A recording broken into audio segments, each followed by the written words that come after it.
ఏం నాకు అసలు పద్దాకి ఏడితే ఏం మాట్లాడాలి నేను? మా అమ్మ నన్ను మా అమ్మ ఎప్పుడు అమ్మాయితో కలిసి ఉండమనే చెప్పేది. ఆఖరికి లైవ్ పెట్టి నన్ను బ్యాడ్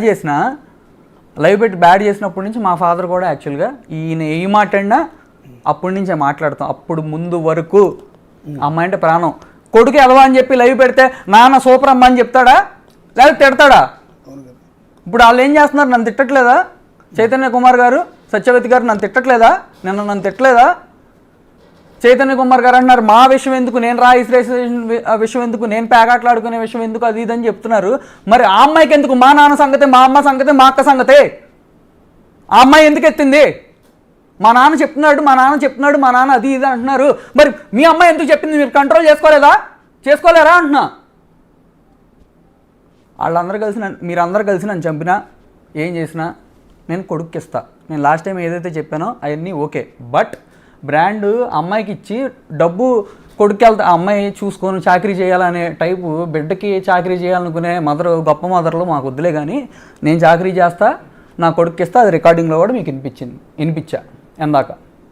ఓకే సార్. అండ్ ఒకటే చెప్తున్నాను, డ్రైవర్స్ కోసం కోర్టుకి వెళ్దాం, అక్కడ చూసుకుందాం సార్. ప్లీజ్ సార్, ఈ మీడియా వాళ్ళందరికీ please sir, request sir, please sir. నన్ను చేశారు అంతా, నన్ను బ్యాడ్ వాళ్ళు చేశారు ఓకే. మీరు కొంతమంది నమ్మారు, కొంతమంది నమ్మలేదు, అంతా ఓకే సార్. ప్లీజ్ సార్, 4 గోడల మధ్య జరగాల్సిన విషయం సార్. దయచేసి రిక్వెస్ట్ సార్, చెప్పండి సార్. ఆవిడకి కోర్టులో ఉందంట కదమ్మా, కొంచెం చూసుకోండి అని. ఎందుకు సార్ ఇట్లా? ఎందుకు సార్ మా ఫ్యామిలీని టార్గెట్ చేసి? సార్ ఇప్పుడు మేము సూసైడ్ చేసి అందరం చచ్చిపోతే ఎవరు సార్ బాధ్యులు? ఈరోజు నేను అడుగుతున్నా.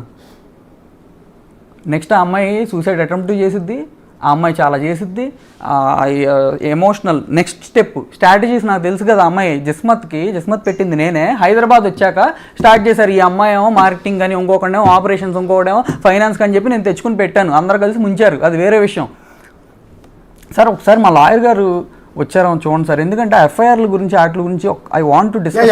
మీకు ఎన్ని పోలీస్ స్టేషన్లో కేసులు ఫైల్ అయ్యాయి ఒకసారి మీ అడ్వకేట్తో కూడా మాట్లాడిద్దామండి. ఒక్క నిమిషం చిన్న బ్రేక్ తీసుకున్న తర్వాత మీతో మాట్లాడి. దానికన్నా ముందు ఇప్పటివరకు యాజ్ ఆఫ్ నౌ మీకు డైవర్స్ కాలేదు కాబట్టి మీ భార్య ఇదే బిగ్ టీవీ స్టూడియోలో మీరు కూర్చున్న చైర్లోనే కూర్చుని కొన్ని అలిగేషన్స్ మీరు రేజ్ చేశారు. వాటి మీద ఒకసారి మీరు రిప్లై ఇచ్చిన తర్వాత లాయర్ గారిని కూర్చోబెడతాం. ఒక్కసారి పీసీఆర్, ఒకసారి గౌతమి గారు ఏం అలిగేషన్ చేశారు ఒకసారి ప్లీజ్.